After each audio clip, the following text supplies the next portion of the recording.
semizlik va gormonal fon. Semizlik va jinsiy a'zo. Ana. Gap aytayam, yaqinda bitta video chiqarildi. Erkakning yuziga qarab uni testosteronni aniqlash. Ha. Nisbiy tushuncha bu, lekin hamma bunday xato genetika etakdali qaranglar. Genetika bo'ladimi, boshqa narsa bo'ladimi, yuqori testosteronda teri osti yog'ini eritish qobiliyatiga ega. Yog'ni yoqib yuboradi testosteron.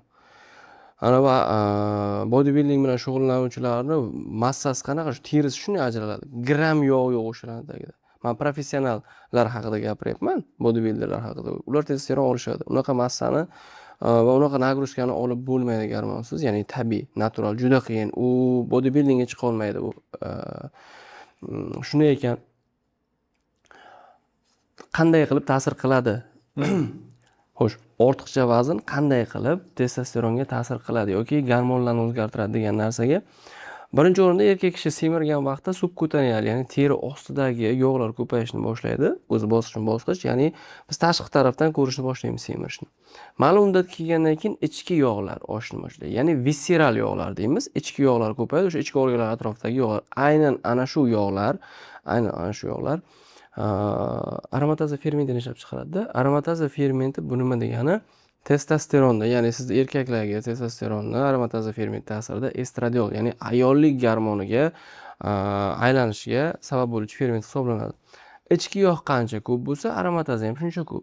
Aromataza qancha ko'p bo'lsa, shuncha ko'p testosteron estradiolga, ya'ni ayollik gormoniga va yana ham semirishga, xarakterni yumshashiga, jizzakilikka, nima deydi? Achchiqchi bo'lib qolishga, arazchi bo'lib qolishga, arazchi sabab bo'lib qoladi-da. Mana shunaqa videolarni ko'rsa, "Balon yeyapsan" deb tirs o'tib yoki yomon komment yozishga sabab qo'yadi ana shu yuqori estradiol. Ishoning, shu kirib turib, "Nima deyapti bu?" degan kommentni yozishga aynan sizni bu estradiol majbur qiladi. Chunki agar estradiol emas, testosteron bo'lganda yo e'tiborsiz bo'lib o'tib ketgan bo'lardingiz yoki yozishdan oldin har bitta ishni o'ylab tekshirib turib, "To'xta, men balo bo'lmasman-ku" deb tekshirib turib, haqiqatdan xato yozgan bo'lsa, fakt bilan keltirgan bo'lardi. Prosta yozib yuborish hammaning qo'lidan keladi.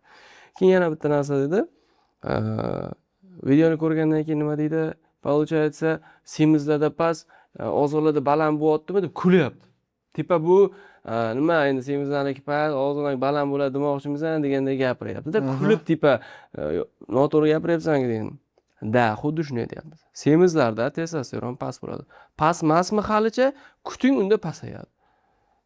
Norma degani, mana normada, analizda norma degani bu testosteron norma ekan degani emas. Uni boshqa gormonlari bor. Prolaktin, kortizol, estradiol, gormonlar GSPG bor. Sizda prosta tagi testosteron bittasini tekshirib turib, "Mana norma ekan" deyish, brat, kerak emas unaqa narsalar. Bitta testosteron qonda bo'lib tekshirib, "Mana norma ekan" deb 200 kg vescha bilan unaqa deyish kerak emas. Ayniqsa qorin atrofidagi yog'lar. Qorin atrofidagi qorin atrofidagi standart bor. Endokrinologiyada ham bor. Bu urologiyada emas, ana shu qorin aylanasi, abdominal semizlik degan narsa bor. Ana shu narsaga qarab ham kerak bo'lsa, erkak kishi testosteron past yoki balandligini ko'rish, temperamentini baholash mumkin. Shuning uchun u nima desam bo'ladi, "Mani qornim bor, zo'r aloqa qilaman, menda hammasi yaxshi emas." Siz kuting. Agar o'zingizni yaxshi deb hisoblashni boshlasangiz, ozishga harakat qilmayotgan bo'lsangiz, kuting siz. Vaqt soati yetib keladi.